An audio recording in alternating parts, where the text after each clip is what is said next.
Hello and welcome to What Else Is On, the show on the Listeners Network where we talk about the TV and movies we watched this past week. I'm Gregor Sprague, joining me is Corey Scott. And Corey, how you doing? I am fine. I just had cookies delivered. Nice. Yeah, I watched one of my best friend's cats this weekend, who I've watched before and who nearly bled me dry the last time. He was much better behaved this time, but as a reward, she gives me treats. Nice. Not a euphemism. Not a euphemism. So, before we dive right into the TV shows and stuff, we got a little bit of news, and that news is that Marvel has announced with their Ultimate Spider-Man on Disney XD, with the third season, of course, being the subtitle Web Warriors, they've announced some more of these Web Warriors, the guest appearances. Now, we already know that Donald Glover is going to be voicing Miles Morales, a.k.a. the Ultimate Spider-Man, but now we know that the voicing Spider-Man Noir is Milo Ventimiglia of Heroes fame, and voicing Spider-Girl is another Disney Channel actress, Olivia Holt. You might know her from Kicking It and I Didn't Do It. Voicing the ever-popular Spider-Ham is Ben Diskin from Marvel's Hulk and the Agents of S.M.A.S.H. And my favorite one of all, Spider-Knight, is being voiced by Christopher Daniel Barnes. And this is straight from the Marvel article. That's right, Barnes, who voiced Spider-Man in the popular Spider-Man animated TV show in the 90s, is returning to the world of Marvel animation. So I saw this morning, and I got giddy like a schoolgirl, to be completely honest. Because where Kevin Conroy is our Batman, he is my Spider-Man.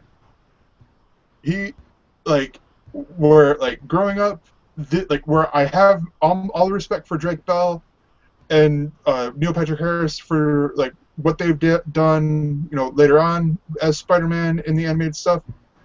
This dude is my Spider-Man, hands down in the animated world. Now, I think I sort of remember. I know that there was the Spider-Man in the alternate universe thing where he went into some other dimension and dealt with a lot of the animal type characters. They're kind of had to do with the High Evolutionary. Is that what I'm recalling? Yeah, that one was the spin-off. I think it was what one was that? Spider-Man Unlimited. That one was at the end of the that one was at the end of his run. And that was still the same actor then? No, that was a different actor. That one was a different actor. I think it's based off of. I think that one was actually Miguel O'Hara. That was actually Spider-Man 2099. No, it was still regular Spider-Man. He got a different kind of costume and stuff because he went into this other world. I don't remember who he chased through there. I know it was a different voice actor because he sounded more Latino to me. Okay. Because I don't, and I do know that because my favorite thing, actually now thinking about it, was seeing, when you think about it now, is you have from the 90s Aerosmith doing the song. Right. Well, Joe Perry. Yeah, well, Joe Perry doing the song, and all that, but yeah, I mean, it was a Counter Earth and all this stuff. Yeah, okay, it was Peter Parker, but it was voiced by Reno Romano. Yeah, that's what I was just looking at. Yeah, and not the same guy that we mentioned earlier. Yeah, my Spider-Man was Dan Gilvezan from Spider-Man and His Amazing Friends. But I can understand that would be, your era, and I could even go back to the '60s Spider-Man because I used to play that all the time with the awesomest theme song ever. but which I will not sing. But yeah, I get it. I liked the Neil Patrick Harris one on MTV though. That was actually a really good show. Unfortunately, it only lasted for one season. If I remember correctly, wasn't Lisa Loeb Mary Jane in that? In the 94? I think so. No, according to Wikipedia, Sarah Ballantyne was Mary Jane Watson. Huh. How do I think the Lisa Loeb showed up in something then? I don't know. But the thing that I love the most about this is, to me anyways, it's, well, I don't know about like how true they stay to the comics, but they did parts, like it was, like without seeming, to me anyways, it was like part 1 of 6, but you never, to me, it never really seemed like it to me. Like, it was like a 6-part epic. But like then looking back at it now, like when on Disney XD, where you'd see this here, like now, like when they would play it late at night, and I'm like, wow, I actually sat there and watched every Sunday as a kid growing up a 6-part epic, and seeing essentially what was going on in the comic books throughout this whole thing, and just seeing this amazing stuff, seeing crossovers that would happen in the comic books as well, seeing stuff that would happen with the X-Men or the Fantastic Four, or Iron Man, Daredevil, Blade, Doctor Strange, or the Punisher, and Captain America. You barely see that now. Like, I mean, we're just now starting to get that back in the comic books. Like with Neil Patrick Harris, you didn't see that. You might see that with some of the villains, but you didn't see Captain America come in. No, it was unheard of. It became more of they had to separate all the different properties. They didn't allow too much crossover for a while, and I think part of that might have been the rights were tied up in different things. Not as bad as what the movies are, but there was the sense of, oh, we've got this deal going on, so the X-Men are over with this company, and Spider-Man's over with this company and stuff. So I think that's where it became a big problem. Now that Marvel has taken more control over these, the Avengers, Earth's Mighty Heroes show definitely did a pretty good job of involving more of those things. And then in the Spider-Man series now, we've had the Avengers show up in the opening of the season, and we had Guardians of the Galaxy show up on the Avengers TV show this season too so far.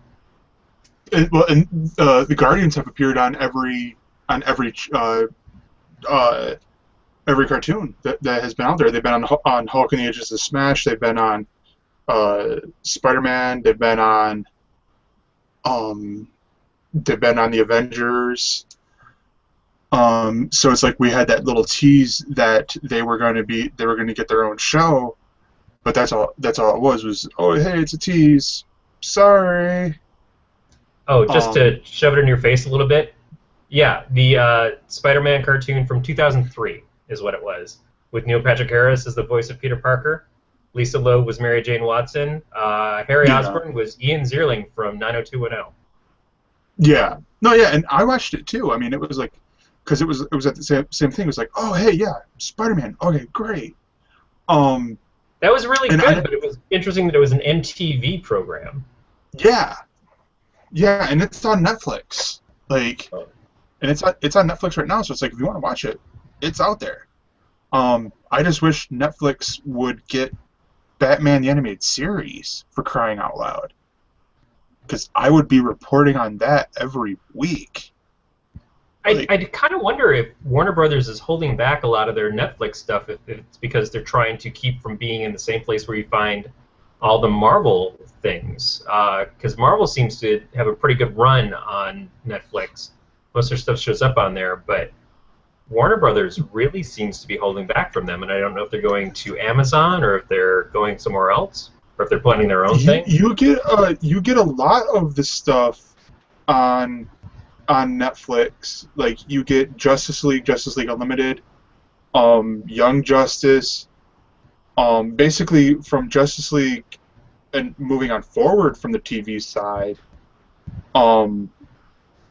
But But I have a before feeling those will that, dry even out. I think they're probably short-term things that they'll wind up going away really fast.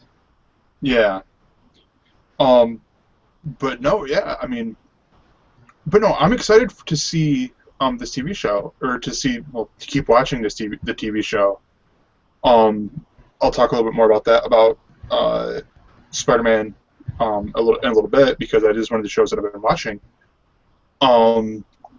But the other news that Evan brought to our attention is a happy anniversary to Star Trek. It's its 48th anniversary, and if you keep track of the anniversaries, it's its anniversary. I don't know which anniversary it is. It's 2 away from 50. And then we get a giant 50th anniversary done by Stephen Moffat, which is crazy. And we get all the doctors, all the captains, or whatever, or something like that. It would be nice to see them do something, especially while we still got a young and virile Shatner and Patrick Stewart. Because it seems like Patrick Stewart just gets cooler and cooler every year, and Shatner, being Shatner, he's kind of like Stan Lee. It's not a matter of whether he's cool or not. He's a presence. He's someone that you just gotta go, damn it, Shatner, and just... Yeah. Shatner shouldn't have even been on the Enterprise. He should have been on the Excelsior. But yeah. A lot of love so let's talk for Star Trek. No, yeah, definitely. So let's talk TV for a little bit here. So Big Brother happened this week. We had the double eviction this past Thursday with the other two weirdos, in their words, not mine, with Nicole and Christine getting evicted. Yeah, second time for Nicole. Yeah. First time for Christine. Now, so Christine got heavily booed by the audience, and Erin was pretty surprised by that. She's like, what's going on? Why are they booing? And I said, well, I think it probably has to do with just the last week or so. They've been putting out all the handsiness between her and Cody, so I think people are taking that and running with it. And that leads me to a pretty, kind of spiteful feeling towards Big Brother, which is it's one thing to have people on there and being a part of your show, but it's another thing to kind of...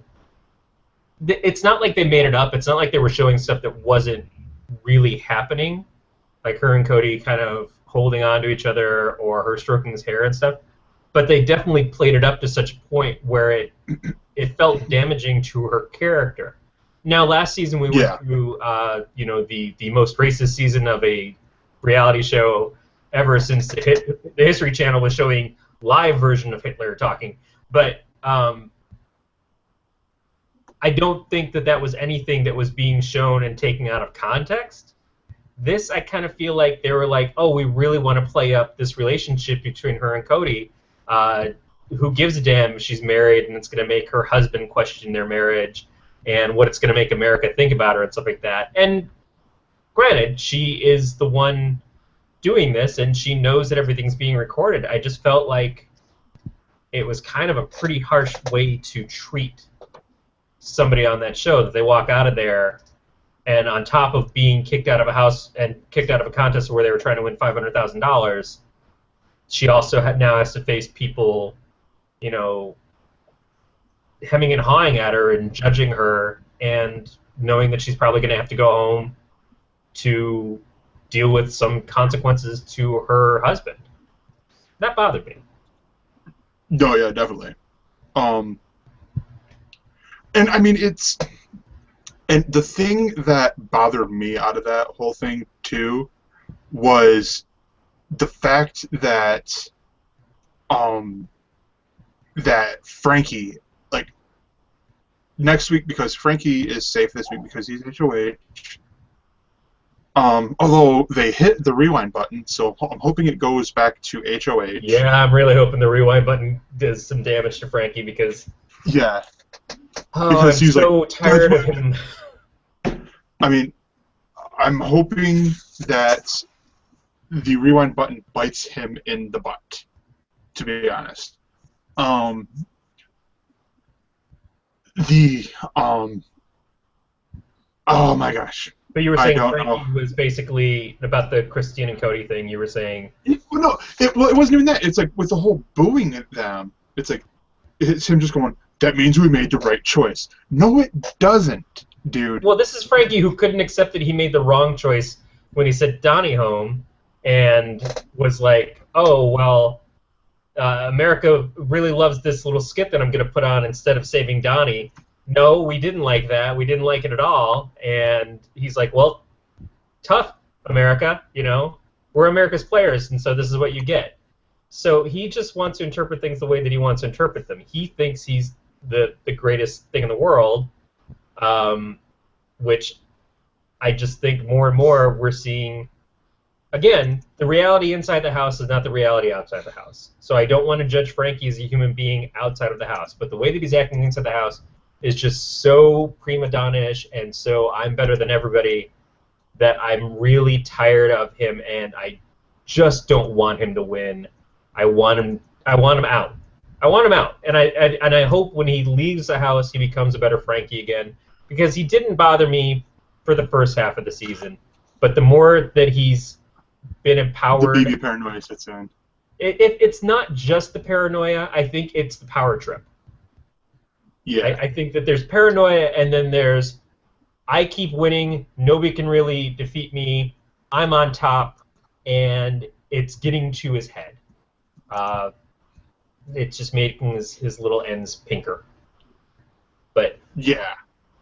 I would like to see that happen. That he's out. I appreciated when that whole thing was going on, and Frankie and Caleb were saying, well, this is probably why she was booed. It probably has to do with her relationship with you, Cody, and you might not have seen it as a serious issue, but she looked at you with love in her eyes and everything. I was glad that Cody defended her.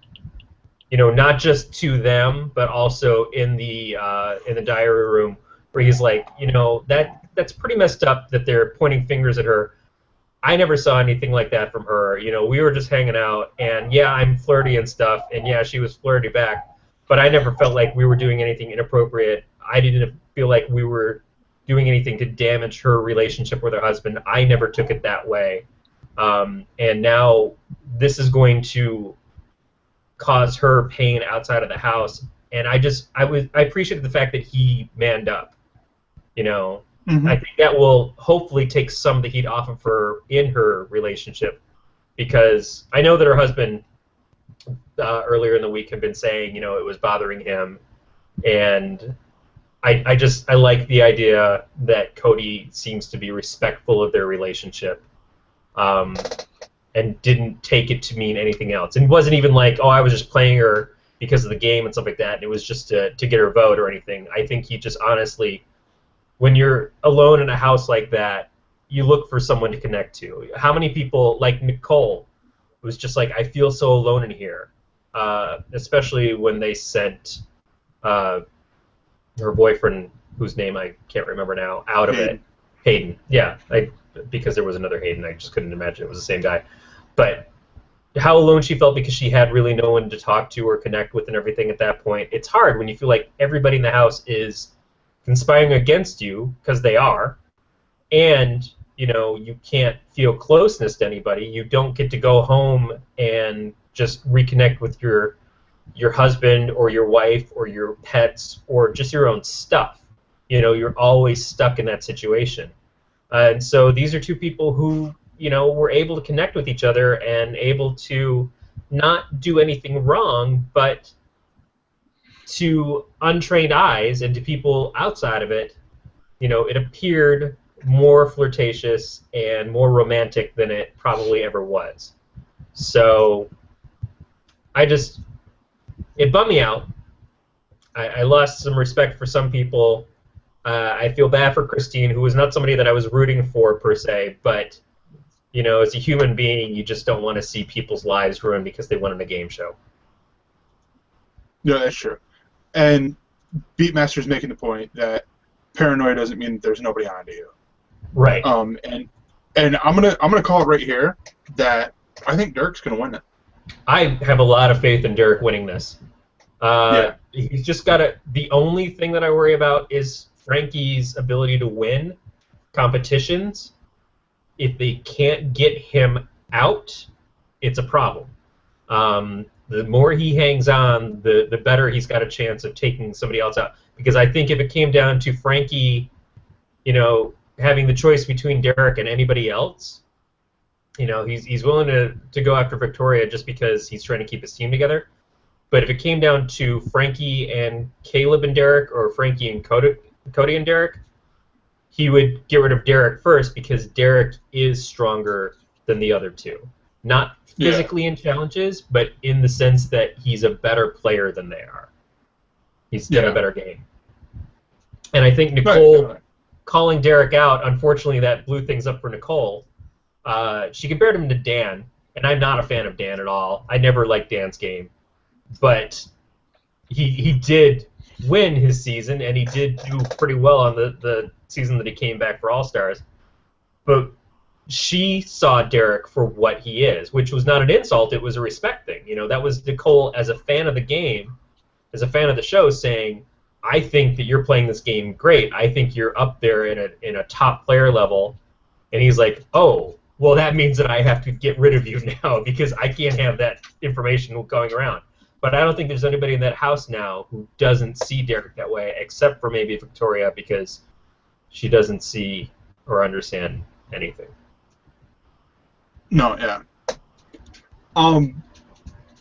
So here, let's talk about the other thing that me and you both have seen, and I just saw it this weekend, because thanks to Comcast ever so graciously allowing me to watch HBO and Cinemax for free this weekend. And it's The Hobbit: The Desolation of Smaug. It's still so weird to me to hear Smaug. It's such an odd pronunciation. Like, when I was a kid and I watched the Hobbit cartoon, I'm pretty sure they called him Smaug. Yeah. But it was obviously some... We weren't English lit majors. We just saw a name, looked like something we knew. It made really cool sense to have a dragon called Smaug, who shoots fire and smoke and brimstone in the sky. Yeah. So what'd you think? But yeah, I really enjoyed the movie. I felt like this was a weird place. This felt like a weird place to end the movie for me. Like, great line to end it though. Like, great, and spoiler alert for no one who's seen the movie. I mean, you had plenty of time. I mean, it's out on HBO, so you have your areas. It's out on DVD. I mean, you have plenty of options. What about the people who wait for Netflix? What about the people there? Well, okay, sorry, but I mean, still, not like you don't have any other areas. But I almost said Morgan Freeman, but Martin Freeman going as Bilbo going, what have we done? Sort of deal. And I'm like, ooh, good line to end on. Just brilliant as Smaug is off to Lake Town. Legolas, like, if I didn't, this is interesting to me because I've always talked with my friends about the whole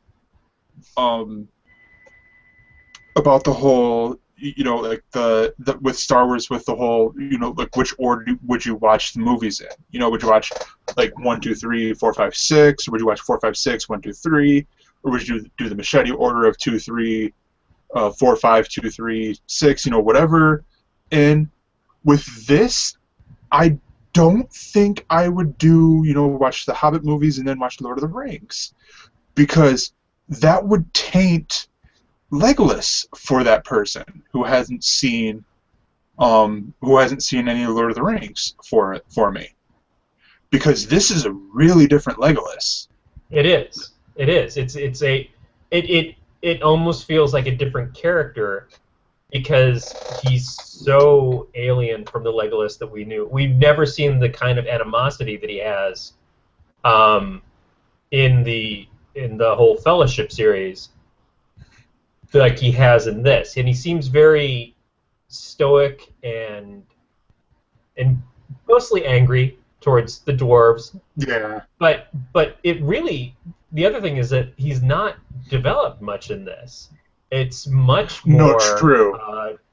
Toriel, the Evangeline Lilly character in this. It's much more about her.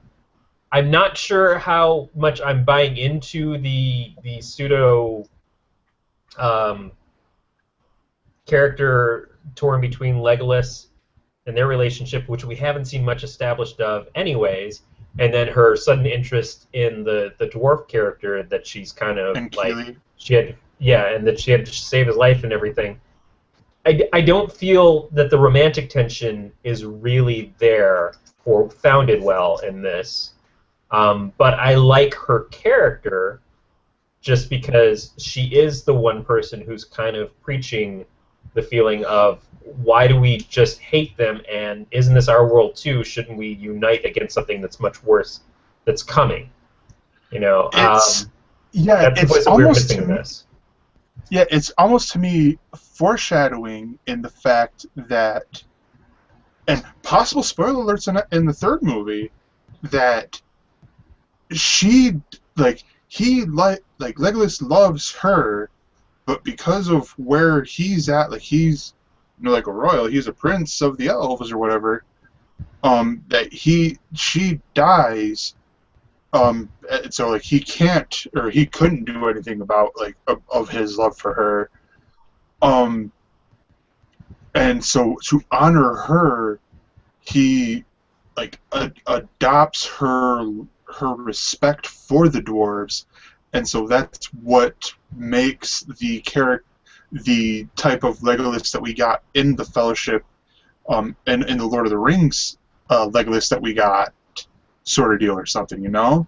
Like, that's almost what it seems like we have to get, or what we're missing in between here. Well, there's Because also that moment where Legolas is looking at the pictures, and he's asking, you know, who is this, and who's this guy supposed to be? And the guy's like, that's my wife. He goes, well, what is this ugly little thing next to her? That's my son, Gimli. And so there's the fact that Legolas has then seen who is his future best friend in that photo. I didn't even make that connection. Yeah. I didn't even make that connection until just now. I'm like, Gimli, and I'm like, ah. But no, it was just like watching this. Like, I don't know if it was from the fact that I was watching it on my TV or whatever, and it's just like a little, like what 23-inch, and I was laying here in my bed, but I'm like, some of the action scenes seemed a little. Seemed a little, I don't want to say cheap, but seemed a little just weird for me. But the dragon looked great, and I loved that scene. I loved that whole sequence with the dragon, like with the dwarves outsmarting the dragon. There were times where I'm like, that's Benedict Cumberbatch? Okay, I can tell that's Benedict Cumberbatch. But wait. He definitely has some gravitas with his voice. Yeah. And yeah, you're right. B-Master is saying he was a great choice for Smaug's voice, and I agree.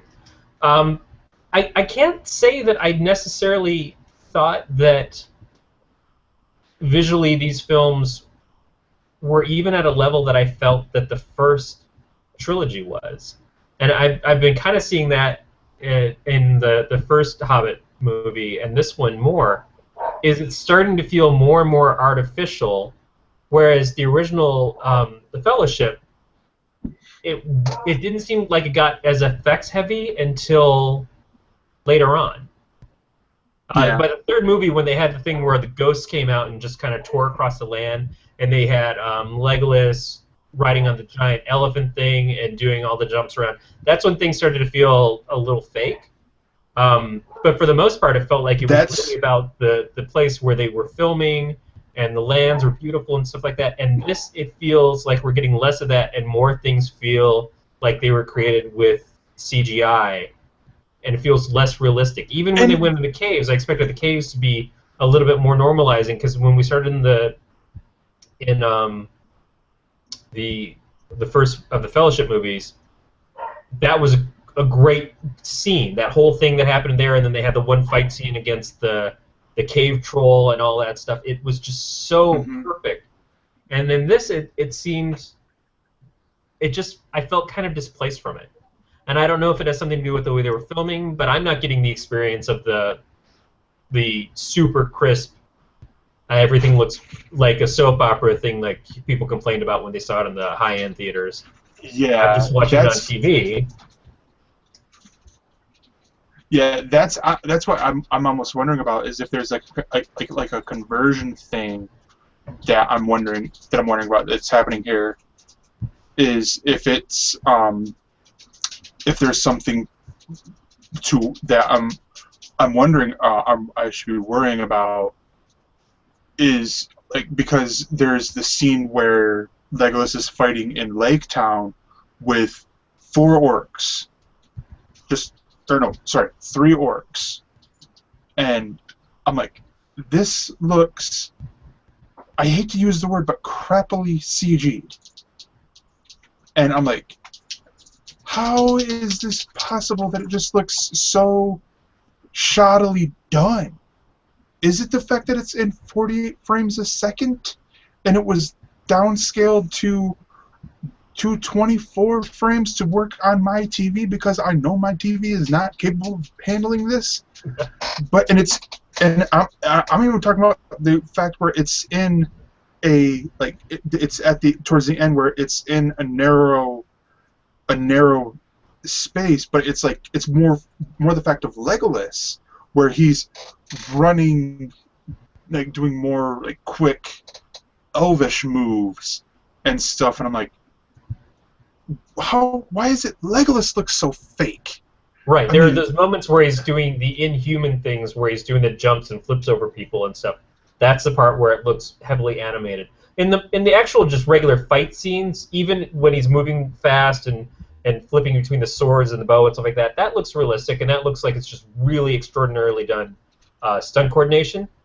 But there are those moments where it just seems, oh, we're going to just animate him doing these moves and stuff. And it goes back to I think the first Harry Potter movie, when Harry was playing Quidditch, and they just had these scenes where it just looks so fake in the middle of everything else. And I'm like, wow, it seems like they could have done better than that. There were a couple of scenes in Blade at that time. So we're talking about 15, 20 years ago on some of these films, where I expect the quality of this to be at a higher level. But like Evan's saying in the chat, it's akin to watching the original Star Wars trilogy and then going back and watching the prequels, where they started doing everything on the green screens instead. It felt less realistic. You felt really taken out of the experience. As beautifully animated as everything is, it doesn't feel real. You can tell as a viewer. And it would be different for me if I was just watching an animated movie. If this was just an animated movie, it would be brilliant. But it's that interspersed real life stuff with the animation that makes it feel fake. You can't do one with the other and not have them be seamless, or we're going to be able to tell, and it's going to pull us out of it. No, yeah, definitely. And I gotta say, it's still, like, even with that, it was enough. It was enough to just be, like, I don't know. It didn't take me out of the movie. I mean, luckily, it takes a lot to take me out of the movie. I'll tell you right now. I mean, and thankfully, it didn't take me out of the movie, because otherwise I'd just be like, oh my gosh. But no, and again, if you haven't seen The Hobbit, The Desolation of Smaug, and I was pleasantly surprised to see Stephen Fry in there. I'm like, Stephen Fry! Oh my goodness! I was really geeked out to see Stephen Fry. I kind of laughed when I saw Peter Jackson at the very opening of the movie. Just for a brief second to kind of wander through it in an uncredited part, but... Yeah, which one is Stephen Colbert in? Because I know Stephen Colbert was in... I think he was one of the spies that was watching Bart's house. I think he tossed him the fish or something and said that he can go... Maybe that was him. I saw later on that he was in there. Yeah, that's what it is. Characters, but I wasn't watching close enough when it happened. Yeah, because I remember him in Late Night that he was like, he said that on Seth Meyers that he was at Bard's house, and I'm like, and it was just he said like, oh, okay, so it's like I'll have to buy the movie or something and watch it that way. But no, I can tell you, I've seen Guardians twice, and the second time I knew exactly where Nathan Fillion was, and the character was up on the screen. I was even looking, and I'm still like, you know, without telling me, I would not have pictured that being Nathan Fillion. And everyone's like, oh, it looks like it. No, it really doesn't look like him. My other problem with this movie is that it feels very padded, which it has to be the middle of a trilogy of films based around one book and some of the similarity. Silmarillion, smack it up, flip it, rub it down. Oh no. But there were characters and stuff that, like Toriel, we said, were cool, didn't feel as developed, so if they were going to stretch it out, we could have gotten more of that story. It really felt like there was it was length without depth. And that maybe it's one of those things that'll play better when you watch them all in a row, but like I go back and I watch the first Lord of the Rings from the Fellowship all the time. I'll watch the second one a lot. I don't watch the third one as much. There's some good things in the third one, but I just felt like the first two really grabbed me, and by the third one, it was almost like we'd heard a lot of this already. I had gotten kind of tired of the Sam and Frodo stuff because it just was like, oh, they just kind of went around in a circle, and then they found Smeagol and they went around in a circle. And, oh, here's a spider, and then they went around in a circle. This. I swear I wasn't dropping no eaves, sir. Yeah. They introduced the Were character, and I was like, oh, well, this would be kind of cool. And then they started introducing Sauron, which I thought was kind of a weird thing, and where we left Gandalf in this too. So I'm like, man, just kid, is all this? It's been a long time since I've read the books. It's been a long time. And I just don't kind of remember all of this extra stuff in it. And maybe I'm not remembering it right, or maybe it's from two different books that he's trying to combine, or maybe he's trying to add some stuff to kind of precursor to the things. I don't really want all that. I just want a good story.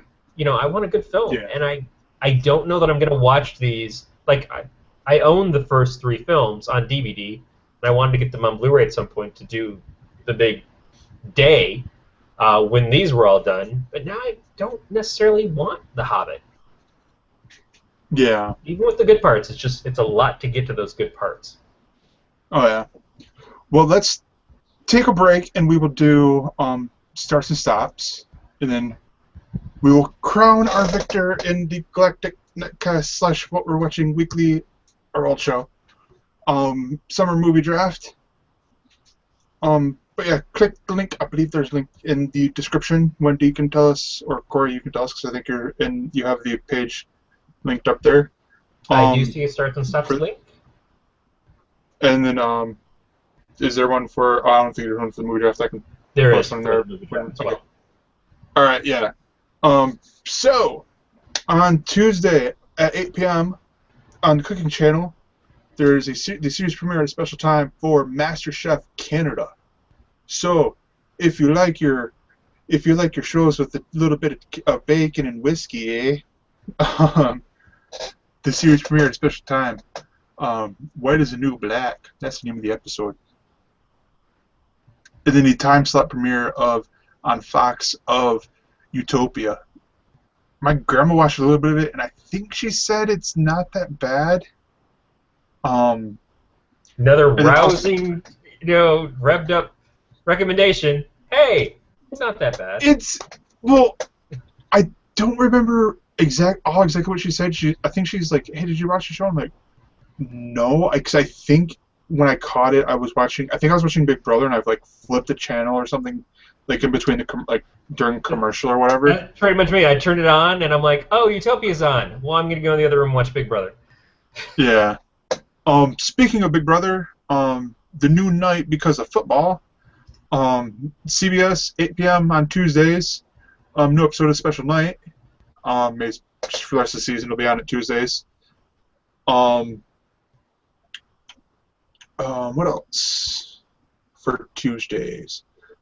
10 p.m. on FX, you have the 7th season, the final season, for Sons of Anarchy. Just keep this in mind. Pretty soon, you'll be able to see a very special episode where Sons of Anarchy will probably be a segment of "I ain't got time to TV." And then TBS has the 3rd season finale of Sullivan and Sons. Moving on to Wednesday. On Okay, 8 o'clock on Fox. We're already on the next season of Hell's Kitchen. Yes. Why does it seem like that just finished? We didn't even watch this season. We kind of like skipped over Hell's Kitchen and went straight to MasterChef. Pretty much. 10 p.m. on Fox Sports 1, you have the 2-hour 20th season premiere of The Ultimate Fighter, Team Melendez versus Team Pettis for the belt. So I don't know if the coaches or one of them's the champion or what. I don't know. Something to keep it interesting.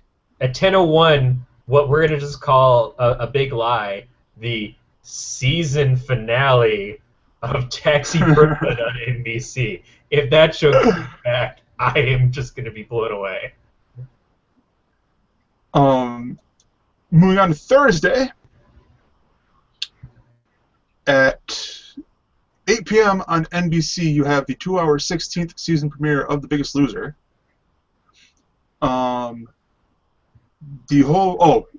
Wednesday also, real quickly, is now the live episode of Big Brother. Well, they're really changing stuff around. Yes, because so I think Wednesday is what time is it going to be on? Is it still? I don't remember the time though. They said it on last Thursday, but I forget. I'm assuming it's going to be on at 8 p.m. Because that's how usually you do the live one. Right now. Yeah. I don't know. Thursday at 8:25 on CBS, you have the 8th season premiere of Thursday Night Football on CBS, the Steelers at Ravens. I will mention the season finale of The Quest is going to be on at 8 o'clock on ABC. We've caught a couple episodes here and there. It's less horrific than I expected it to be. It's almost interesting. And I think it's filmed in Estonia. Oh, okay. Some European country. Friday at 12. Friday, September 12th at 12:30 a.m. on Comedy Central is at the time slot premiere of Adam Devine's House Party. And then 8 p.m. on Fox, you have the time slot premiere, or one of the time slot premieres of Utopia. What else? 9 p.m. on Fox, you have the series finale of Kitchen Nightmares. And then 10 p.m. on Sci-Fi, you have the series premiere of Z Nation. I almost said a completely different show for Sci-Fi. Saturday, you have at 8 p.m. on Nickelodeon the time slot premiere of Henry Danger. And then at 9 p.m., the one-hour special presentation on H2 of Hidden White House. Because there's a second White House, and you have to go find it. And if you find it, you become the vice president. And then on Sunday, September 14th, the series premiere on PBS at 8 p.m. of The Roosevelts. And then at 9 p.m. on Fox, you have the one-hour special presentation of American Dad. And at 9:30 p.m. on CBS, the third season finale at a special time of Unforgettable. Monday, you have at 8 p.m. on ABC the 19th season premiere of Dancing with the Stars. NBC has the 3-hour special presentation of American Ninja Warrior USA versus the World. The season finale of MasterChef, which is a show that we watch. Yes. The American version, not the Canadian version. Right.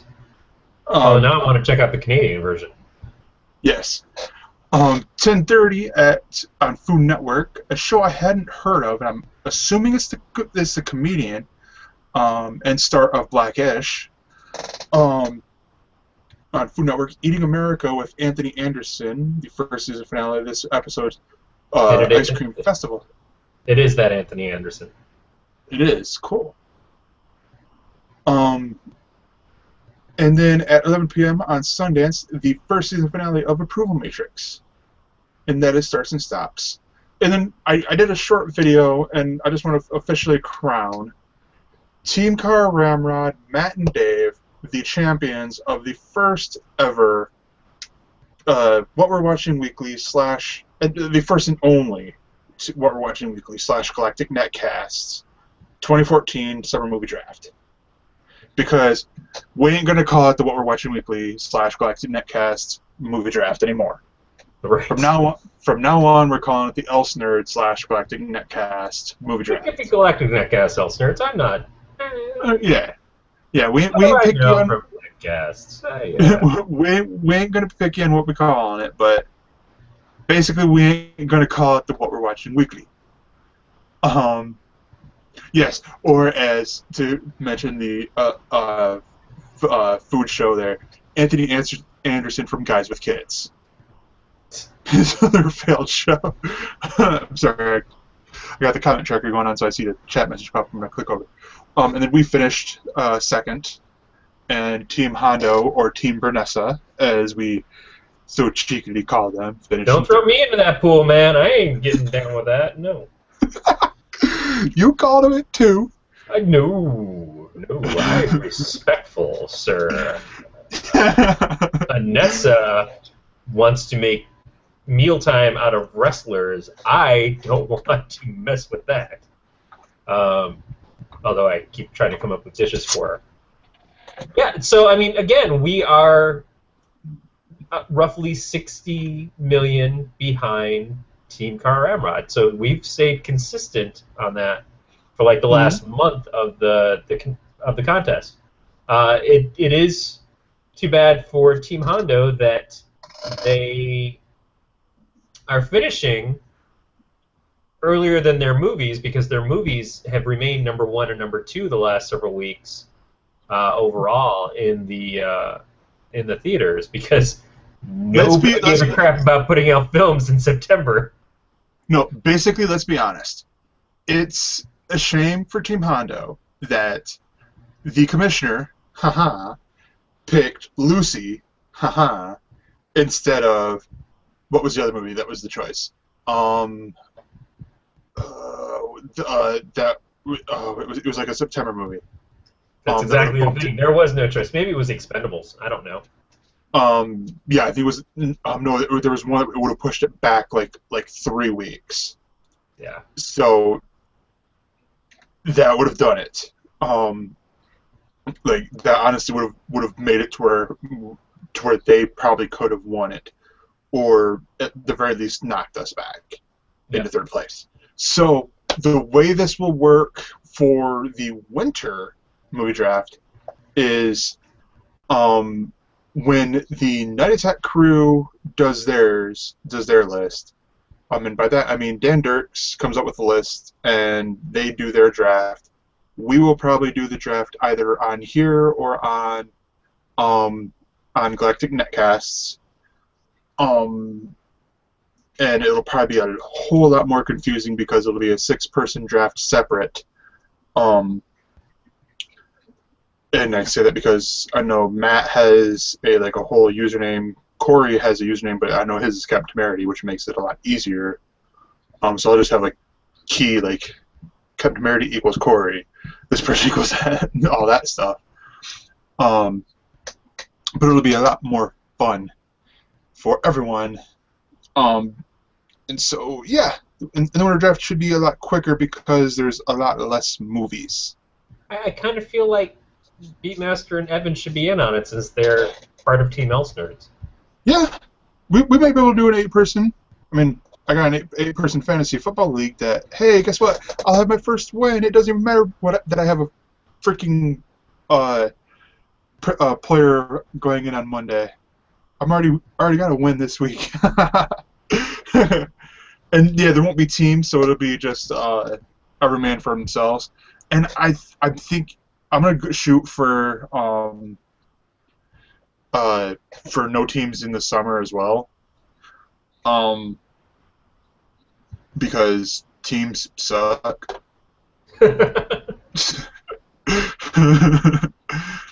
But thanks. Yeah. I appreciate that as your teammate. No, teams are cool. I like the idea of teams, to be honest, but it does throw off the dynamic. But if we do a team, we're only going to do $100, not $200, because the 200 thing was just sort of last minute. Oh, hey, since we're combining teams, let's combine money as well. And then it's oh, hey, I have all this money. I'm gonna bid. I'm gonna try to outbid or raise up the bids, and I'm getting stuck with all these movies. It really doesn't make a difference at that point. You're just doubling what you have, but then you just bid twice as much as you normally would. It changes no dynamic at all. It'd be like it'd be like using half cents as opposed to full cents in the regular bids. It's I'm instead of doing 128, I'm doing 128.50. Okay, I don't really care. It doesn't make a difference. It just makes everything take longer. No, yeah, exactly. But no, yeah. So yeah, let's get back to the show here, to what we're watching. I feel like we just did a commercial break, but where we didn't talk about any product. So, the unauthorized Saved by the Bell story. Yes, I watched it, so you don't have to, and boy, are you lucky. All right, so I am from a time where Saturday mornings were a great place for kids, because we got up and got our Smurfberry Crunch cereal, which made our poo blue, and sat down in front of the TV and watched tons of cartoons. And if nothing else, for the longest time, you could at least rely on the Warner Brothers cartoons. You'd see Bugs Bunny and Daffy Duck and the Roadrunner and Coyote and all that great stuff. But there were some really good things, and there were some really terrible things. I mean, I remember the Happy Days cartoon where they went into space on a UFO through time, and Mighty Mouth and Yuck, and Kid Superpower Hour with Shazam. A lot of stuff. But in the midst of that, I mean, as a kid, first of all, you didn't know. It was just those were cartoons, and you just were going to watch cartoons. We didn't have these newfangled 24-hour-a-day cartoon networks that played adult cartoons in the evening and everything. But at some point in the mid-'80s, something went wrong, and they decided to develop a kids show starring kids, which was originally about a teacher, Haley Mills, who I at least appreciate that, and it bombed, and then it went over to the Disney Network, and I guess it did better over there, and then came back to TV, and messed up my TV, man. It messed up my TV and took away my cartoon. So all of a sudden, not only was there stupid Saved by the Bell, but then there was like Hoop Dreams and all the California Dreams. Maybe it wasn't Hoop Dreams. I don't know. There was a bunch of different No, shows. California Dreaming, I think. California Dreams was the band, but then there was one about a basketball team. I don't remember exactly what it was called, but they were all bad. They were all bad. And then they made a movie about it. Okay, so first thing we have to get into is Lifetime apparently is now on this kick where they're going to make all of these unauthorized biographies.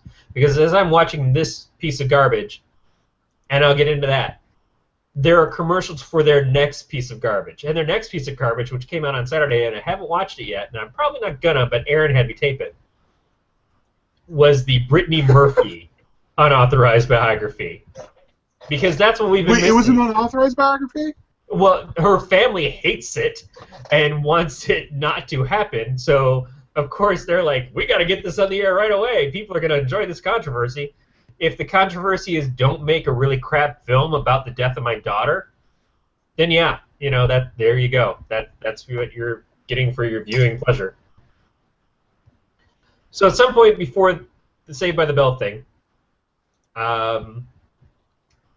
everybody's talking about it. They show the trailer, and all the kids are getting in a fight while they're doing a photo shoot in the trailer, and it's like, oh, well, Slater's doing push-ups, so Screech tried to do push-ups to be like Slater, and the girls are all fighting because Lisa likes Zach, but Tiffany Amber Thiessen's character likes Zach, but not the character, the actual actresses.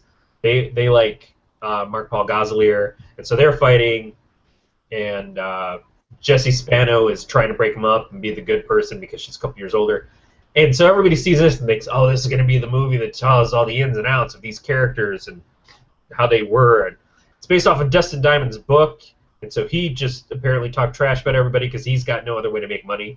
He's the only one who hasn't moved on to anything else. And no, none of it. All right, he's a producer on the film, but it is the most boring piece of garbage. The deepest it goes is he gets in a fight with somebody outside of a movie theater because he's making fun of him for being Screech, and he gets blackmailed by some guy who's trying to become an actor and be on his shows, who took video of him smoking a joint. And that's it. That's about as deep as anything goes on this. They stop before they get to the college years. They stop before Showgirls. They stop before they stop being kids, and as kids, they're just the dullest as dirt things. It's like watching an episode of The Waltons, where the Waltons are all there, and then they quit, and they just go into their real lives as actors, and they're even duller than the Waltons. Okay, it is just it's dishwater film. It is just a mess. Just a mess of, like, I can't believe I sat and watched this for 2 hours. Like, I talked a couple weeks ago about the NXS movie, and we got to the end of the NXS movie, and I didn't realize it was 2 parts because it just stops when everything's going really good. I'm like, oh, well, that's kind of a weird place to stop it. We don't even get to his suicide and the oh, I strangle myself and masturbate kind of thing or any of that stuff. It's like, no, it's just, well, NXS finishes on top. But that's kind of nice. Oh, there's a part 2. And I didn't know that, and Showtime's being a pain in the butt about it, so I don't even know when I'm supposed to record it. So this seems like there should be a part 2 where all the good stuff happens. No, there's no part 2. This is it. This is all they're giving you. This is Lifetime giving you what is essentially a Disney movie level film that's an inside story about what was a Disney show. This is terrible. And nobody looked like the people they were supposed to be. The same thing with the Britney movie. She does not look at all like the actual person. So it's just, it's really like the worst thing that I've probably seen in a long time. Like, I actually chose to sit through because I kept waiting for it to get good. It's like Jaws 4. You're just sitting there like, it's got to get better than this, right? I mean, it's a Jaws movie. It's just gonna, there's a shark. It's going to eat people. It's got to at least have that going for it. No, it's just getting worse and worse and worse. And this movie just got worse and worse and worse by the fact that it never got better. Yeah, and I would be interested to hear Glenn's take on it. I mean, probably imagine that it would not be that far off um Just from remember, Corey's. Dustin Nyman did adult films to try to cool himself up. He went on Celebrity Boxing and beat up Horseshack from Welcome Back, Kotter. So you're thinking Dustin Diamond. Oh, Dustin has Diamond's a some dirt. douchebag. Yeah, he's a douchebag. So what is this movie? Where's the douchebagginess that I expected from you, man? Nowhere. It hurt. No, yeah. It hurt deep inside. The people weren't as bad as I expected them to be. Jerks. But yeah, the other shows that you are thinking of from are California Dreams and Hang Time. Hang Time. Under the TNBC banner. Oh, man. And then a couple years later, because Fox came around and started doing cartoons and stuff, and you're like, oh, well, Fox has cartoons, so that's cool. We got some Animaniacs, and we got some Pinky and the Brain, and Tiny Toons, and all that stuff. And then all of a sudden they said, you know what's really cool? These Power Ranger guys. We're just going to do a bunch of these shows. And when we don't do those, we'll do stuff based on card games. You sons of... I miss cartoons. You know what I do now? I watch episodes of The Adventures of Gumball, and that's a great show. Oh, yeah. Freaking Gumball is amazing. It's really good. How is it that good? There was one episode that it was so much like it was basically a ripoff of Robot Chicken. I mean, oh my gosh. Oh, like, to the T, it was basically everyone else, I think was the name of the episode. Where it was... Yes! Yes! All the background characters. Yeah, it was all the background characters. And it was just, like... And I think it even had the, like, remote control from Robot Chicken. Where it was... Like, I'm like, what is going on? Like, I was flipping through it, I'm like... Wait, I'm watching Gumball, right? Where's Gumball and Darwin? They had the episode where they were talking to the little boombox kid, and he was stuck in beatbox mode, so he kept talking, and it was all beatbox stuff. And then there was a point where Gumball's trying to type it into Google Translate. It's just so good. Like, I can't believe how fantastic that show is. That and Teen Titans Go. I should not like Teen Titans Go in the way that I do. I watch that thing and just crack up like I must be high. Yeah. Well, and then there was, like, where I think the nerdy kids were, like, trying to teach Gumball how to use the internet. I have to use my tablet here as, like, the desk. But it's like, all right, now push, like, he was meaning, like, go like this for the mouse. But it's like, okay, now move the mouse forward. He's like, move the mouse up.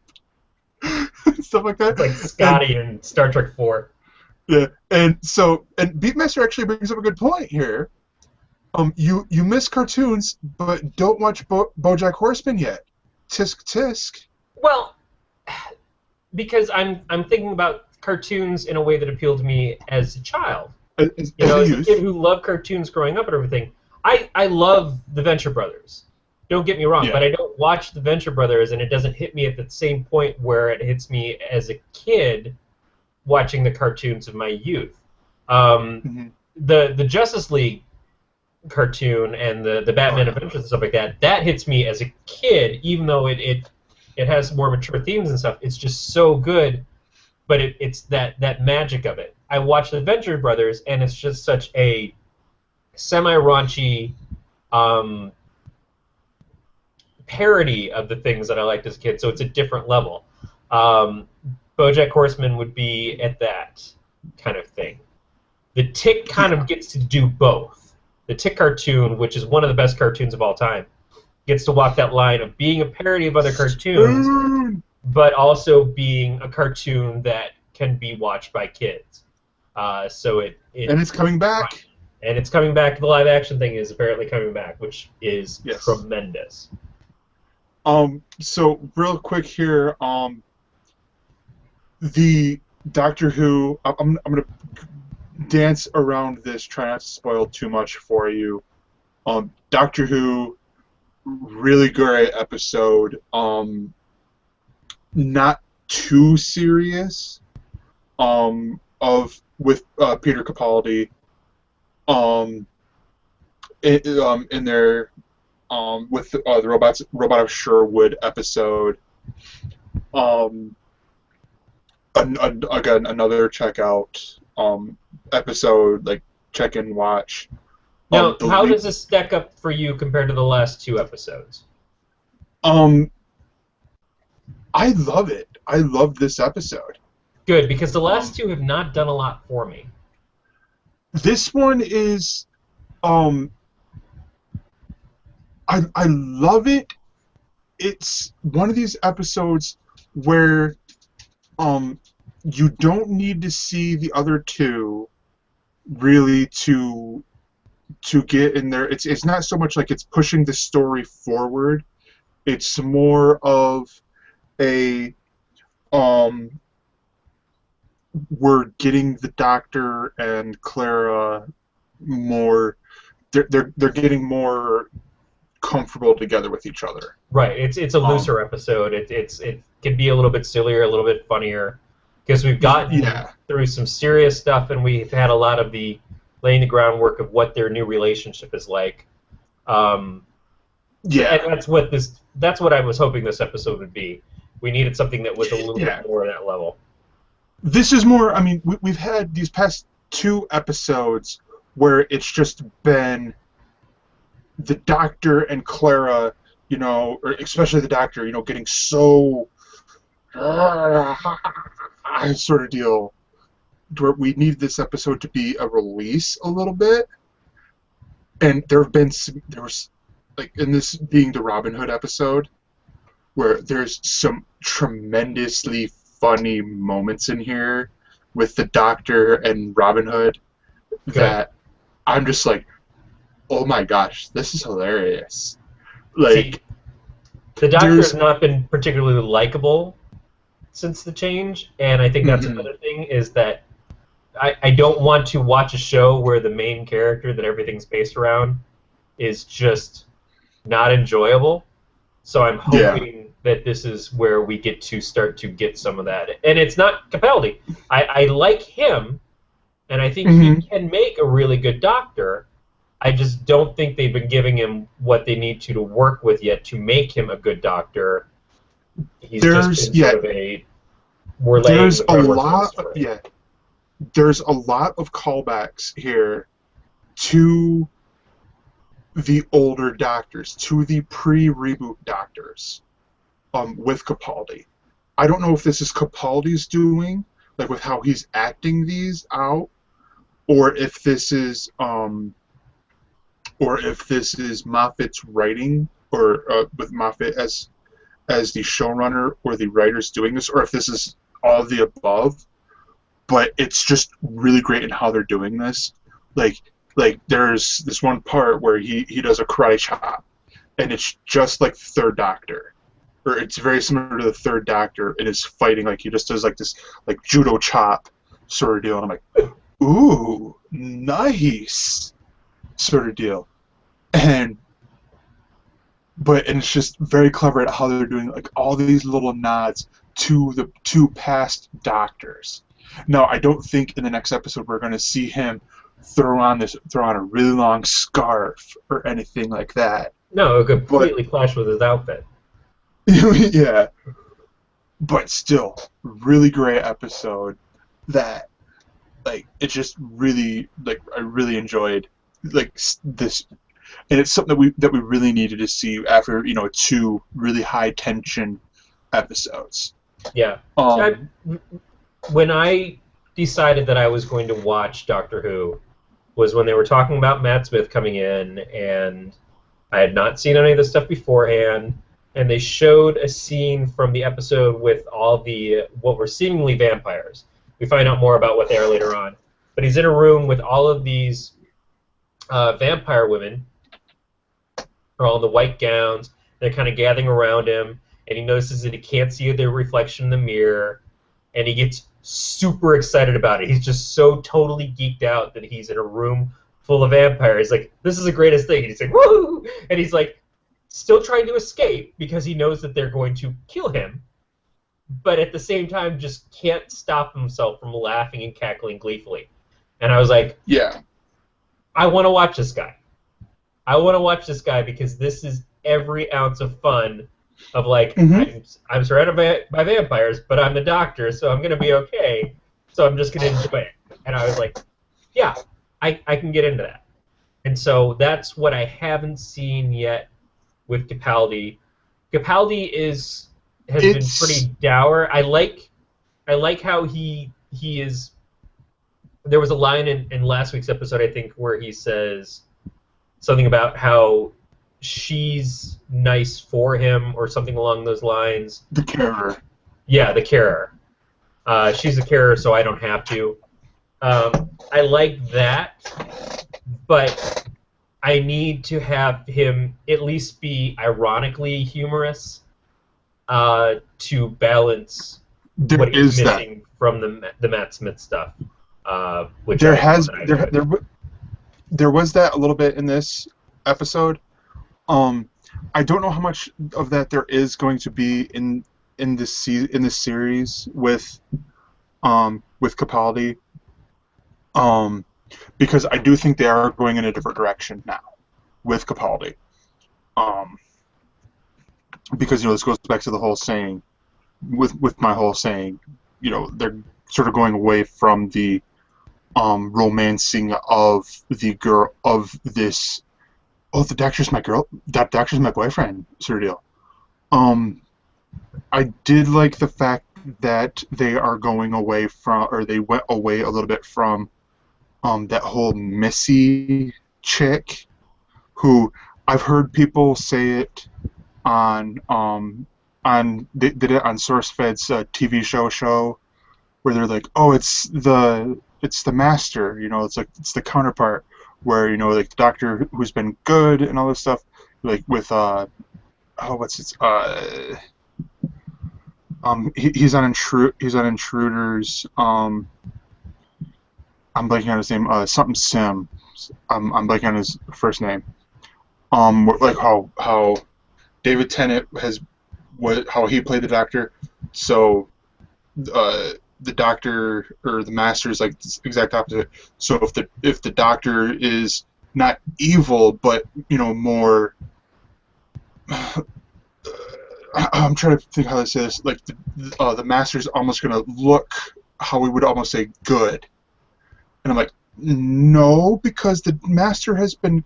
I thought I heard somewhere where the master's been cast, and it's Peter Dance. It's the dude from Game of Thrones, the Hand of the King, and all this. Like I don't know when he's exactly gonna come on, but like so this lady who's doing the whole Promised Land thing, which you do see this whole, like that's where I'm not going to get too spoilery, but you do see this whole Promised Land thing, and I'm like, oh great, we're going to get Missy in here somewhere? Come on. Give me a break. 1 week without Missy. Welcome to heaven. Well, no, she's the background story for this, so but every week is laying groundwork. It doesn't really even feel like it's laying much groundwork. It's oh, well, you showed up here, and then the next week, oh, you showed up here, and then the next week, oh, you'll show up here. So we know that all these people are going to come back at some point. No, it has been, but she didn't show up this week. Oh, so okay. It was just like, okay, it was just, okay, like, but where the ship was heading was the Promised Land. Okay. And so I'm like, okay, so we do know that the Promised Land is somewhere physical. Maybe, like, to where right now I'm thinking it's Gallifrey. Like, somewhere physical, we don't know where it's at. Gallifrey. To where, like, who knows? But I don't know. Who knows? Stephen Moffat knows. That's who knows. But the next show that I've been watching because I have no life is The League. I've powered through rewatching seasons 1 through 5, I believe. Yeah, seasons 1 through 5 on Netflix to get caught up. Was 5 the And newest season? 5 was the newest season to that they added on Netflix. Okay, so Um, but it wasn't the last season that came out. um, yeah, it's still last season to come out. Was Because it there had was there an episode with Seth Rogen? yeah, they've had 2 seasons with Seth Rogen. Okay, He has like a recurring character named Dirty Randy. all right. It's freaking hilarious. Um, All right. but I've seen from this last season. I saw most of the last season. I hadn't seen a lot of the stuff before that. So I saw the episode with Seth Rogen from this last season.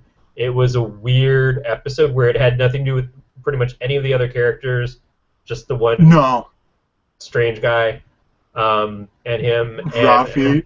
yeah, and I remember us doing the show, and I was telling you, I'm like, oh, well, this episode is really weird. It ends in such a way. It's like I couldn't believe where it ended, and then I think they glazed over later on. But it was like, oh wow, wow, Yeah, okay, it marathons a lot better than just watching it. You watch it 1 week and you're like, so that happens, and then you watch it 1 week later and you're like, oh yeah. And they mention it later, but you're like, wait, oh yeah. but the season premiere, I think the season 6 premiere of The League was hilarious. Um, the It's a shame that they tie it to the premiere or to the start of football, and it only goes for like I want to say like the first half of the season because it it could go a little bit longer and like with their episodes because like their number of episodes because it's like I want to say it's only like 13 episodes in length at times. But it's hilarious. It's semi improvised, like so they know the basic plot and all right. that. Um, but this episode or this season, Jenny MacArthur, the wife of Kevin, the commissioner of the league, had won it last year. And so normally the winner gets to pick where they're holding the draft. But one of the other guys, Ted, played by Adam Brody, he gets while they're doing a FaceTime chat, he has AIDS in the show and all this stuff. He gets hit by a car. He's like, this is why you don't talk in FaceTime or you don't FaceTime and walk and all that stuff. There's a public service announcement in here somewhere, folks. So they in his to like as while they're like as a public service announcement or whatever, or no, as like in honor of him, they host or they do the draft at like over his dead body or whatever. They mean it well, but it's pretty not well. Um, but it's pretty funny like how all this plays out. Because Ruxin, played by Nick Kroll, is in like 12 different leagues because he was doing what he thought were mock drafts, but he's actually joined the leagues that he was in. So he's sitting there on the phone. Turns out, because afterwards I was watching, like I was either it was Late Night with Seth Meyers. This is actually Matthew Berry from ESPN Fantasy Football. This is literally like how Matthew Berry is. Like, but you substitute like this league with like Jay-Z and then like his high school football league and ESPN and like probably like P. Diddy and like a few other people, and this would be him and all this stuff. And I'm like, wow, I'm in one. I couldn't imagine doing 12 and Yeah, all they this keep trying stuff. to get me to join their football league pool, whatever, at work, Yeah. and I'm like, I don't gamble because I don't make enough, and I feel sufficiently like I would get dicked pretty well at a casino with slot machines or playing blackjack or anything else like that. But nowhere near as bad as if I had to bet on sports knowledge. Like I have no clue, and like, oh no, that's fine, but just give us your money, Like, no, No, yeah. See, no. with mine, it's people at my church, so there's no money, no nothing like that. I mean, we're just doing it for fun, and so it's like we sit there, we draft, we give each other hard times and stuff like that. We're supposed to have a trophy here eventually, so maybe we'll get a trophy, maybe we won't. I don't know.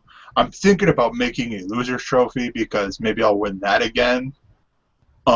Because I won it this last year. But I don't know. Maybe naming my team the Carol Corps will actually do me good. Maybe. I don't know.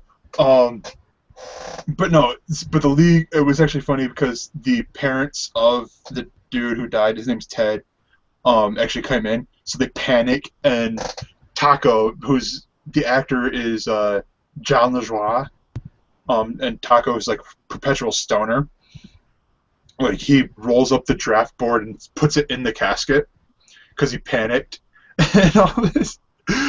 So that like they do this like last minute like last ditch attempt and all this stuff. Somehow the bodies get switched and Taco's in the casket. So as they're burying him, like this is the last thing. He like pops out as they're like getting ready to lower the casket. He's like, "I got the draft board!" As they're lowering him. And I'm like, oh my gosh, that was like one of the funniest things I've ever seen. And it's A on lot of FX. FX's shows seem to be about people just being horrible.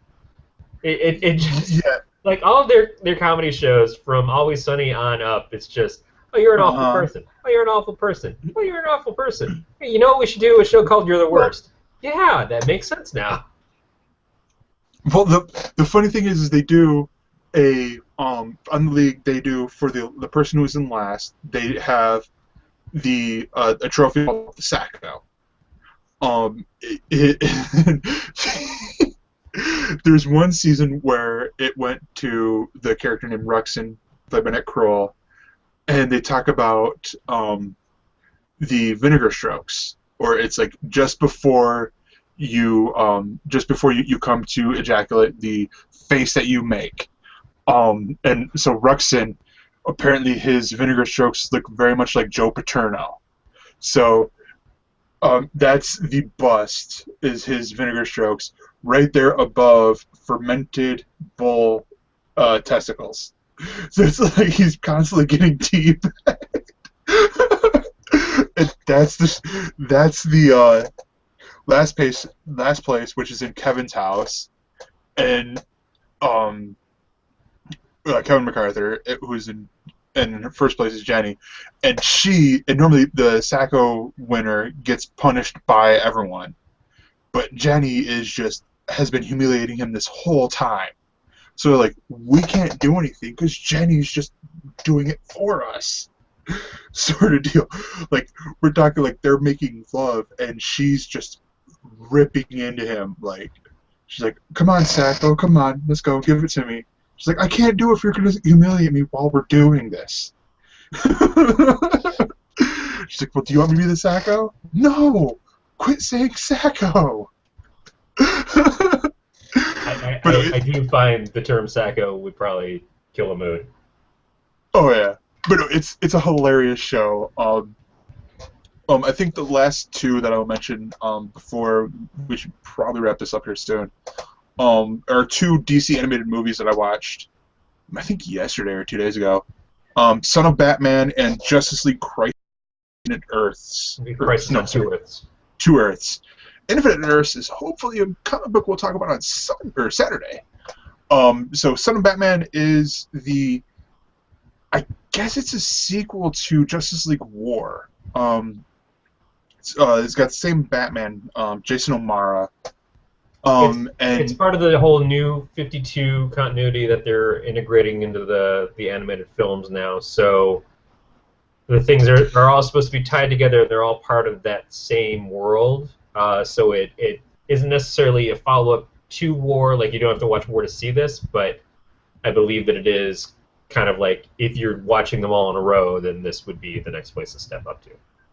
yes, so this one is interesting to me because and I did read while I was watching it. Excuse me. I did read the Wikipedia page to see like who was doing who did the voice acting and all that stuff. Because the voice actor for Damien sounded really familiar to me, but even that in the Wikipedia link didn't go to who like didn't go to like, oh, they don't have a Wikipedia page. I'm like, great, you're a lot of help, Wikipedia.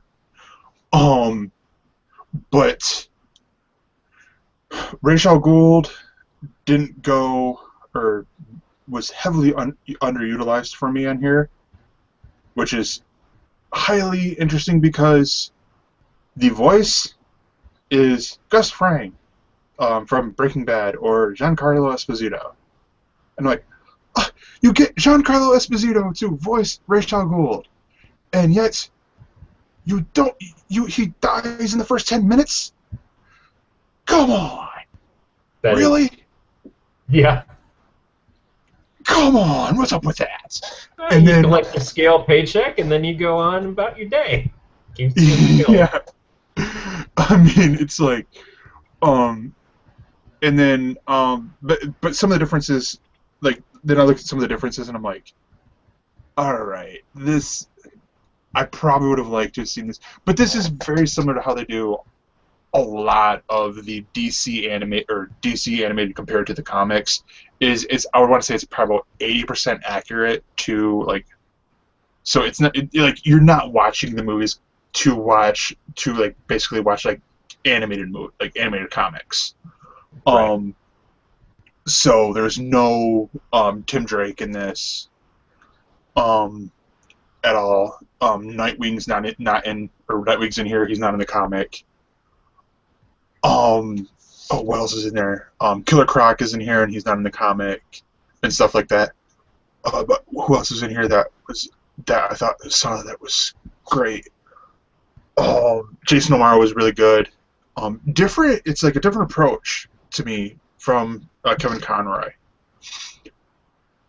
But the voice that did Killer Croc was also in Lego Batman 2, which I'm like, oh hey, cool. I have Lego Batman 2 for the Xbox. I should probably play that sometime and never get 100% because it seems like they glitched the game on purpose so you can never get 100%. Separate side rant for if we ever do a video game show.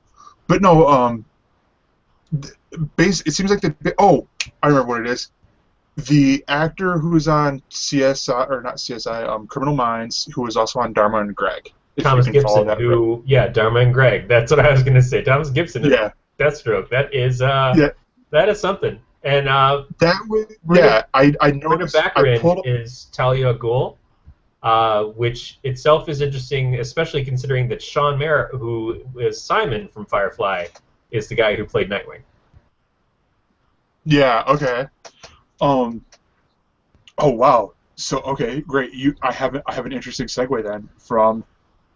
So wait, hold on. Who was Simon from Firefly? Yes. Okay, I have a very interesting segue then from the two movies, and it goes through Firefly. But no, so remember that for me. But no, so. My best. It was one of those things that.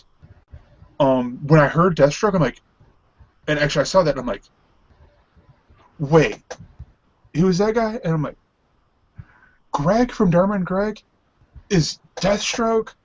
That sounds like a really weird. And then as I heard it, I'm like, okay, he's winning me over as Deathstroke. And this isn't even like from watching Arrow, because I like the actor who plays Arrow as Deathstroke. Like that, to me, he's very convincing as Deathstroke. to me. Like, I don't know why. Like, if it's like the Samoan, I think he's Samoan, or like, you know, the Pacific Island region that he has. But it's just like I don't know, but it was just, and then like, then eventually by the end he won me over. But the whole storyline was just, it seemed very, at first it seemed very true with Damien at first.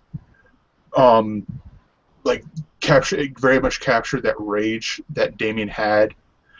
And like, I must have my vengeance toward, like, you know, I must kill for a kill, you know, sort of deal. And I'm like, all right, but then and they never like truly like had like revealed, you know, to him like, okay, hey, I'm Bruce Wayne, you know. And so then it's like, once Damien realized, okay, he's Bruce Wayne, you know, so it seems like he could have, like, Bruce could have let out, you know, why he does what he does as Batman, and said, you know, the reason why I don't kill is because of this, so like, to lead down, and did this, which I don't know if that's, if they cover that in the comic books. Well, the thing about the comics, in comparison, is that a lot of the training of Damien didn't happen from Bruce.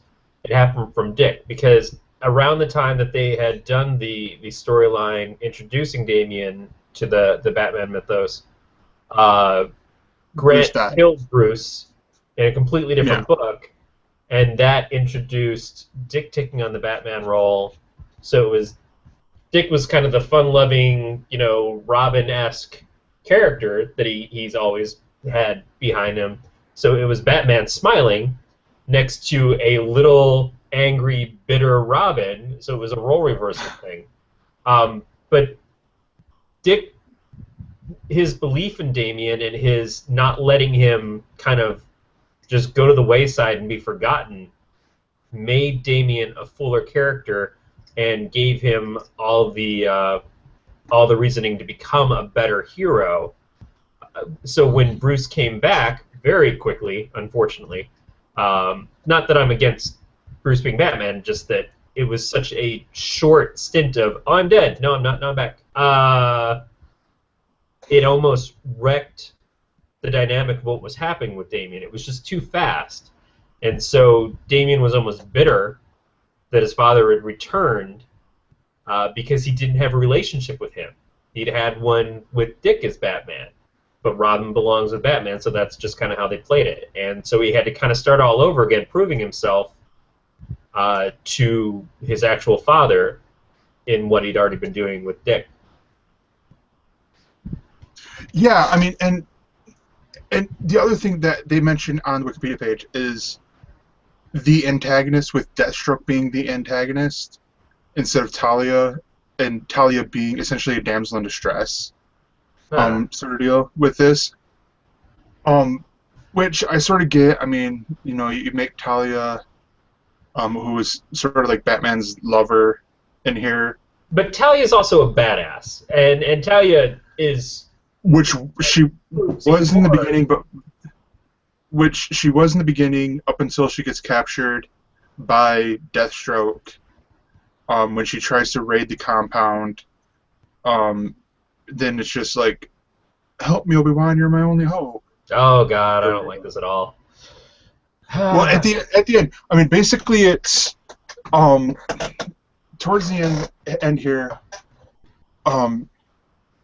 they go to capture, because there's this scientist who's working on this mutagen, that Raish was Raish had hired to essentially make the man bat. You know, like, make these super soldier man bats. At this time, that he died, and literally, Raish was like 3 feet away from the Lazarus pit to revive him. So we were literally 3 feet away from having Giancarlo Esposito throw the whole movie, but no. And so I almost said Deadpool. Slade Wilson, not Wade Wilson, does his own way and does the traditional we have your family, so you must work for us deal, and otherwise we will kill off your family. Where he has them in this like mountaintop deal where, hey, Damien knows where this is at. They rescue the family, or they go to rescue the family. The little girl, the daughter of the scientist, whispers to Damien, Deathstroke told me to give you this. Gives him this little message, little PDA, little thing, saying, "Hey, I have your mom. Come here alone. Come here without your father. Or no, come here without the sperm donor." Is actually the line. Wouldn't it have been great if what you gave him was a Tamagotchi? Yeah, And then he yeah. has to spend the rest of the movie actually trying to keep this little electronic creature alive. That's the life Yeah. Canadian. Yeah. But no, and so they go there and all this stuff, and I'm sitting there because he goes down into like this like underwater. I'm like, it'd be great if we just see Aquaman swim by or Aqualad, just like a little like another sidekick go behind or whatever, and all this, and then like this battle ensuing, and then Damien eventually does learn like why Batman's teaching him all this stuff. But it's a great movie. It's one of these, and we talked earlier or we talked a couple weeks ago when I was mentioning Batman Assault on Arkham, about how you would give these like with your kid, like with kids and stuff. This one I would have to say for both of these, for this one and Justice League Crisis on Two Earths, both of these I'd have to say watch with your parent or watch with the parents, like kids with the parents sort of deal. Just because like there is some language in there. There definitely is violence because hey, they're superheroes. They use their fists to solve problems sometimes. There is it is the detective, as Raish would call Batman. And there is the great line or there is this great moment where Batman and Robin and Damien are going into the Coliseum where the doctor, the professor dude, is being held, and Damien is just like doing basically the League of Assassins way, where he's gonna run in, and Batman just like wait, and he's like, look, stop, look, gives him like his night vision goggles. He's like, oh, security cameras. All right, we'll do this your way. It's a great moment, and I'm like, it's just like he was training like Dick Grayson in a way, or like Tim Drake. There's definitely that's the thing with the Damien character, which nobody was really a fan of when he came out. It was kind of like, why is Morrison introducing this stupid little son of a gun? And then we all became huge fans of just to see him killed in the comics. Spoiler. But it was a really cool dynamic because it was a character that had so much training and was so dangerous and essentially powerful in a way that the retraining, the saying, I'm not teaching you to be a badass, I'm teaching you to hold back. That was kind of a cool different effect from what we'd had with the 3 or 4 different Robins that had come before. Spoiler didn't get a lot of training when she became Robin because poor writing. But so that's the thing, is I really like the take of Damien and how they did it. I just still have a huge problem with the fact that in the New 52 there's supposed to be 5 years of Batman, and there's already been 4 Robins, one of whom is a 10-year-old kid for a 25-year-old dude. It always kind of sticks in my craw that this is what they decided to do with this new continuity. It just doesn't work. But I like the Damien character, and if they could work out that dynamic in another way, it could certainly be very cool. I like the archetypes, and I like some of the stories. Yeah. And then the other movie that just real fast though, you mentioned Assault on Arkham. there was a Nerdist Writers Panel podcast that they did with the writers of that, which was very good. I listened to it today. It gave me some more insight on the storyline and stuff, and what DC wanted to accomplish by making it PG-13, and why it was a little more over the top compared to some of the other animated films and stuff they did. So it was actually a push from DC to have more language and violence and sex scenes and stuff in it. So that's kind of a strange direction for them to go in with their direct-to-animated stuff, especially again when it ties into a known property like Batman, who apparently was only in it for like 5 minutes.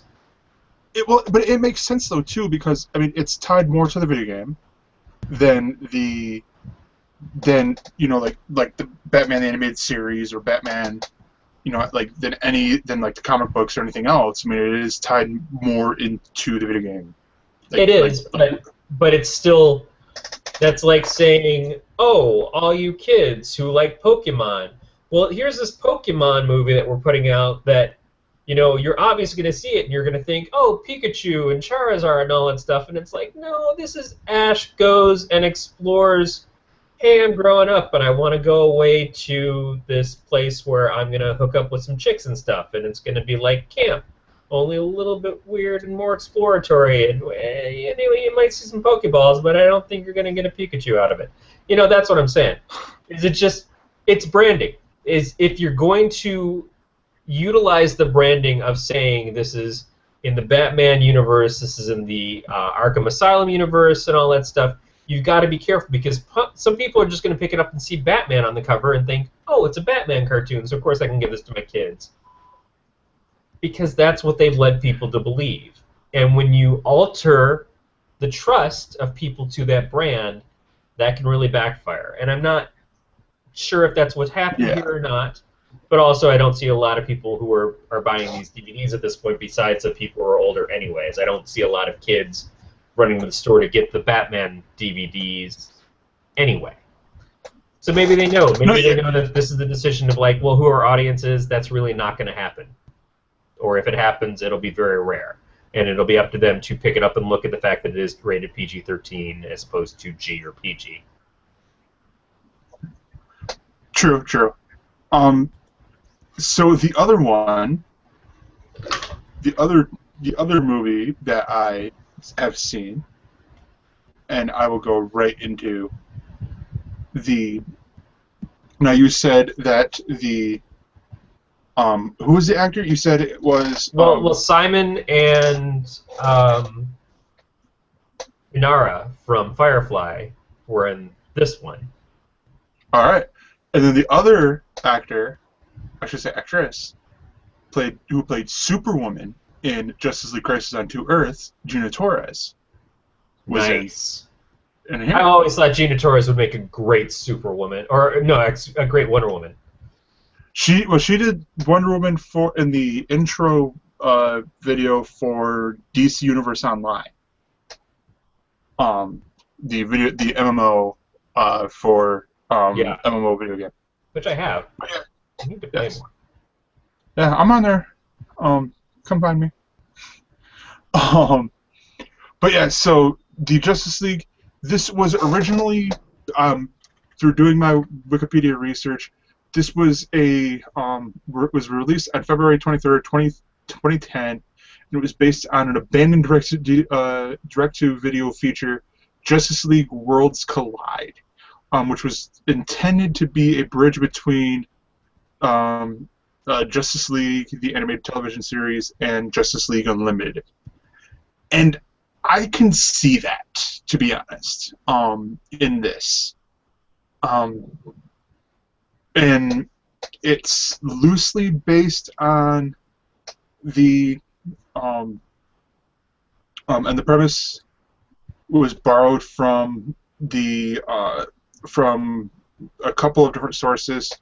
One of them being Crisis on Earth 3, and the 2000 Grant Morris JLA Earth 2 graphic novel. And a little bit of it, to me, had, from what I've read so far, Crisis on Infinite Earths. Even though I've only read the first 2 issues so far. Hopefully, Well, it's definitely that multiple Earth alternate reality thing that was prevalent for a long time. The whole Crisis title came, I think, almost every year for a good number of years. There was always a yearly crossover between the Justice League and the Justice Society from Earth 1 and Earth 2, respectively. And Crisis was usually used for those things. The first, I remember a couple of storylines in that, but the one that really stood out to me was there was Crisis on Earth Prime, which was a 5-issue crossover between Justice League and All-Star Squadron. So it was not only the Justice League and the Justice Society of America, but also in the history of Earth 2, there was the All-Star Squadron in like the 1940s, fighting during World War II.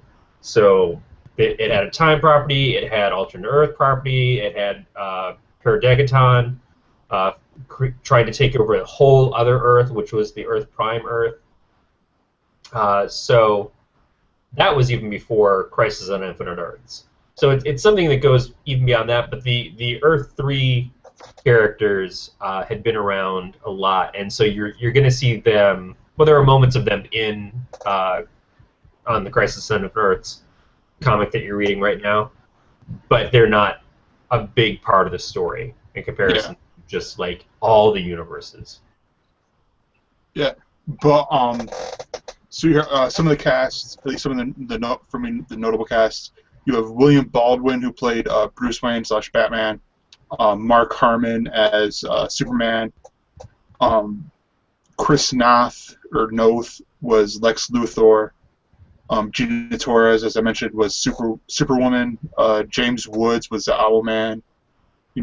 Piece of candy. Which I'm like, I'm sitting there like, just say, ooh, piece of candy, please. Brian Bloom played Ultraman. Jonathan Adams played John Jones. Josh Keaton played Wally West. Looking down here, James Patrick Stewart played Johnny Quick, and was uncredited as playing the Jester.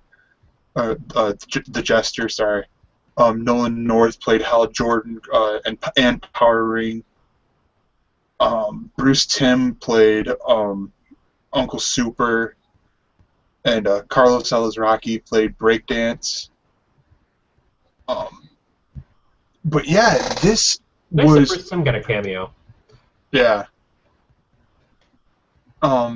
But this was really good. Oh, and Cedric Yarbrough played Firestorm and Black Lightning. But this was really good. It's a nice little time travel, like time travel story to see here. You go back and forth. It was interesting to see. Like, I was thrown a little bit at first. To see Lex Luthor, who because you start off with Lex Luthor and the Jester, and I'm like, wait, is that the Joker? What's up with this bizarro version of the Joker? And then I'm like, okay. When I saw Ultraman, I'm like, okay, these are good guys here. They're being hunted down. Because when I saw Ultraman, I knew, okay, this is crime syndicate stuff here. These are bad guys. These are not. There's no way those are the good guys here. Just from my, my repertoire of DC knowledge. I almost said Marvel knowledge. Like, from my range of Marvel knowledge, I know that those are bad guys. And then him, Lex Luthor, he time travels into the DC universe that we know and love, and he goes to the police station, the closest police station, and he's like, "Can you call the Justice League for me?"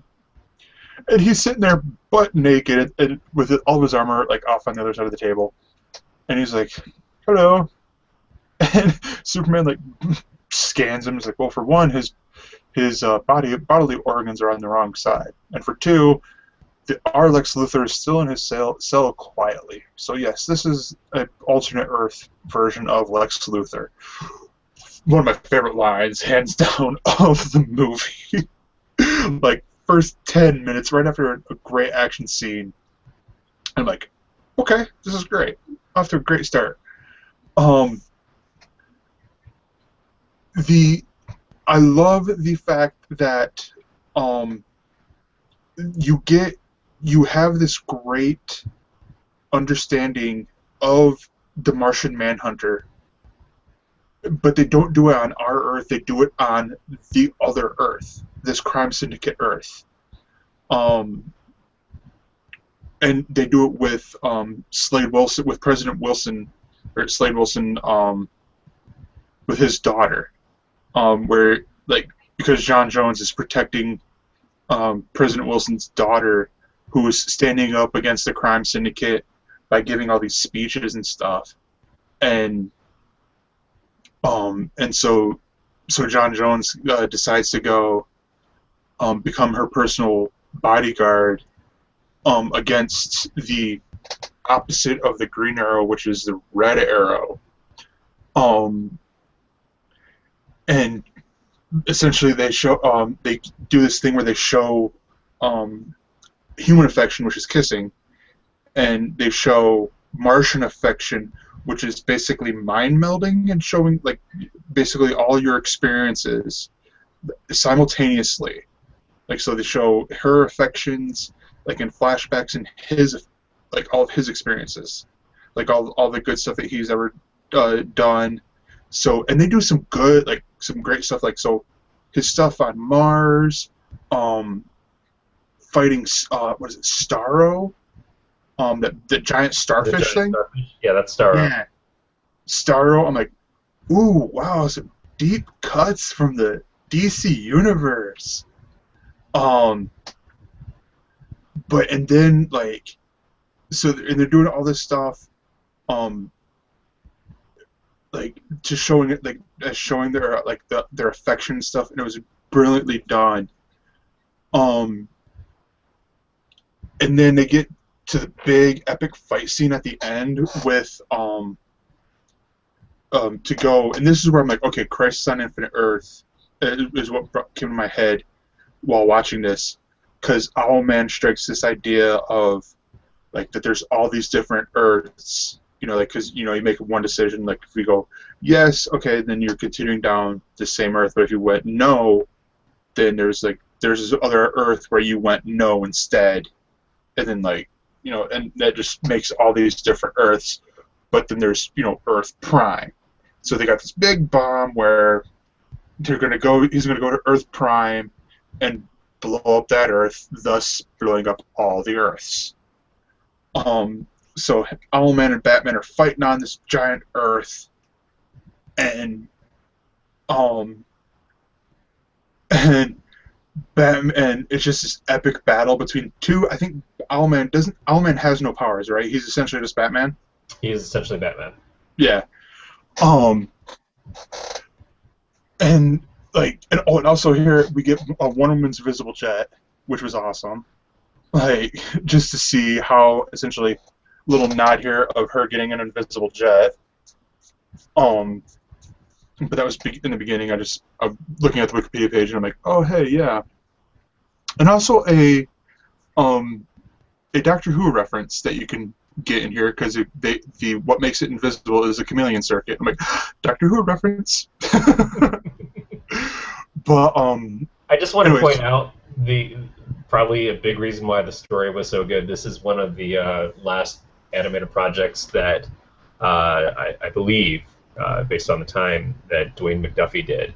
Dwayne McDuffie, who was a writer on most of the Justice League animated series, was a writer for DC for a long time. Milestone, a really prolific, fantastic creator who unfortunately passed away in 2012 or 2011. So always love to pay some and born in Detroit.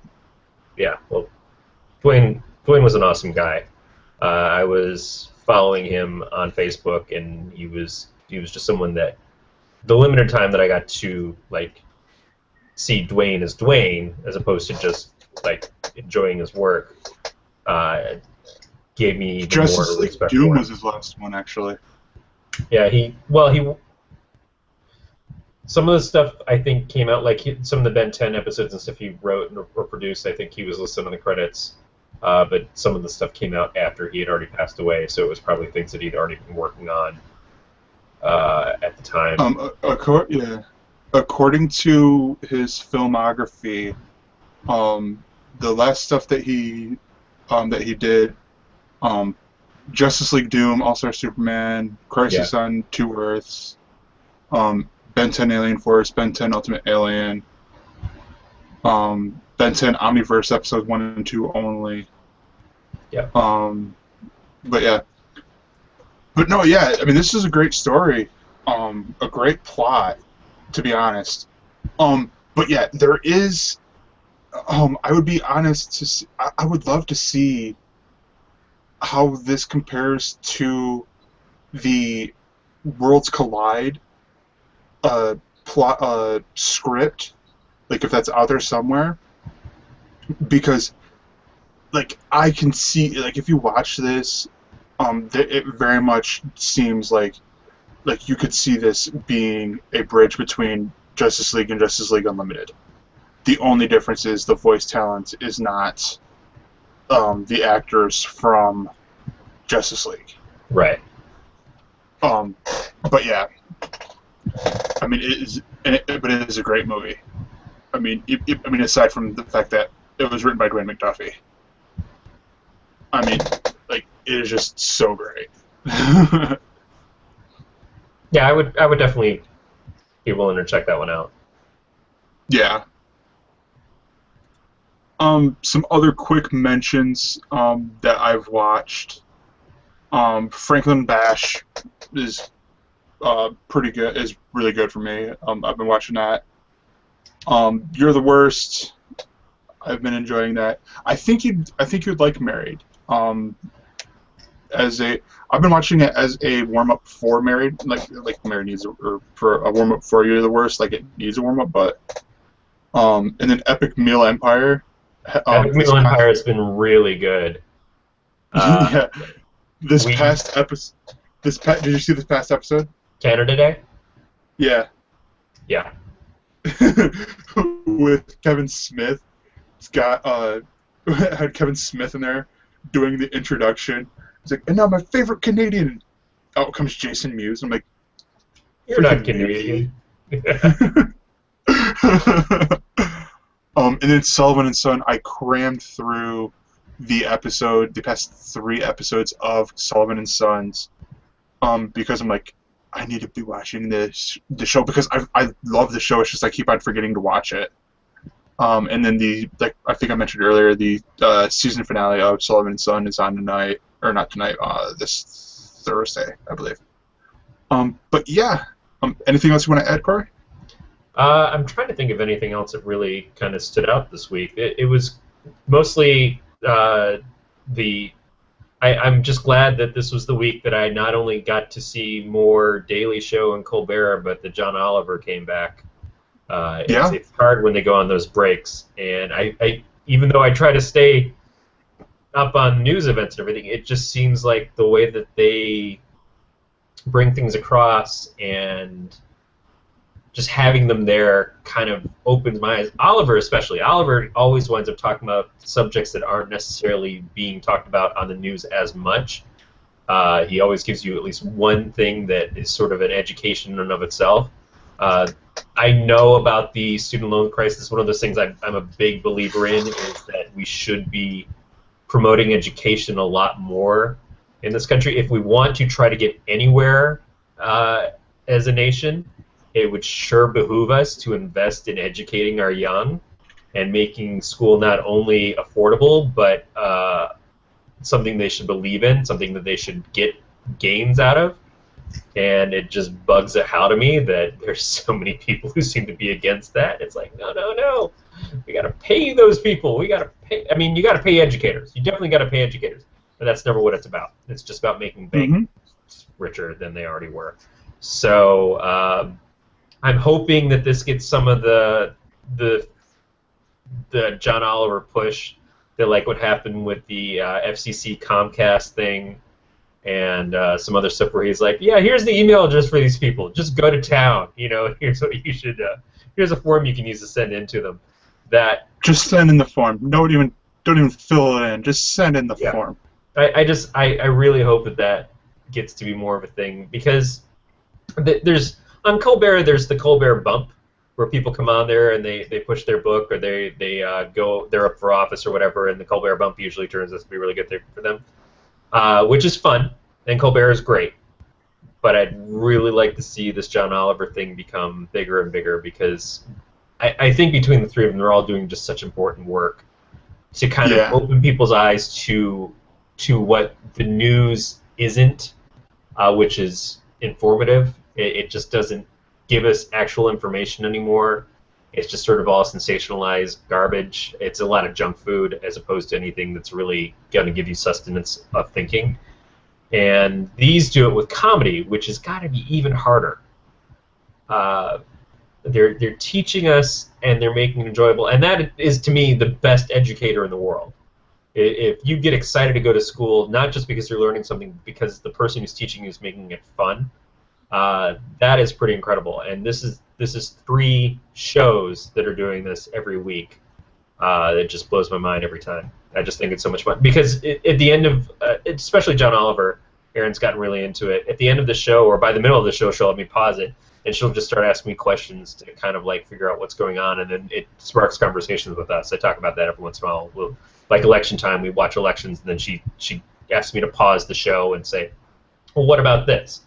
And I just love what that brings out from us together, but I also love that this exists, that we live in a country where we not only still have some people who will question what our government is doing, but are doing it as entertainment.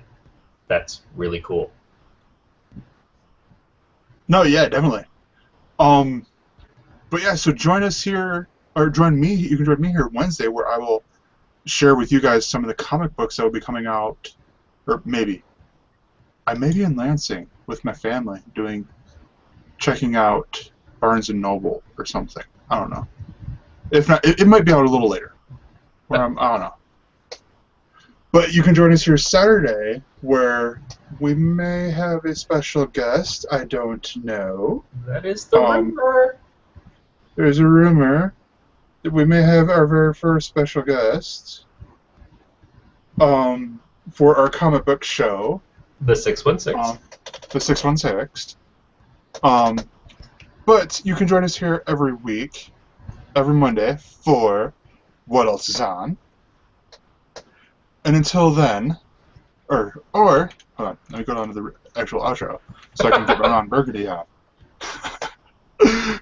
Get my Ron Burgundy on and read from the teleprompter. To find out more about our goings on, follow us at ElseNerds on Twitter. Make sure to like our Facebook group at facebook.com/ElseNerdsShows. And for full archives of our episodes and other shows, visit the ElseNerds YouTube page at elsenerds.com. And this has been a Don't Tell Glenn production. Thank you, everybody. Take care, everyone.